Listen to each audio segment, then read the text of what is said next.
ఓం గం గం గణాధిపతి నమ. మిత్రులు అందరికీ ఇక్కడ కొన్ని మూలికలు మన గుడి దగ్గర ఉన్నాయి చూడండి. ఇది వచ్చేసి సీతమ్మ వారి జడలు అని అంటారు కొంతమంది ఏమో వేరే విధంగా మాట్లాడతారు. ఇది సీతమ్మ వారి జడలు, కొంతమంది ఏమో నాగేంద్రుని జడలు అని కొంతమంది అంటారు.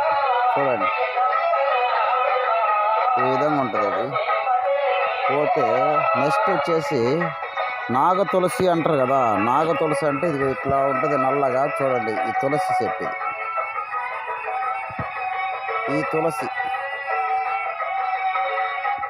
ఈ నల్ల తులసి అని కొంతమంటారు, నాగ తులసి అని కొంతమంది అంటారు. చూడండి ఈ మూలికలు మీకు ఏమైనా అవసరం ఉంటే చూసుకోండి.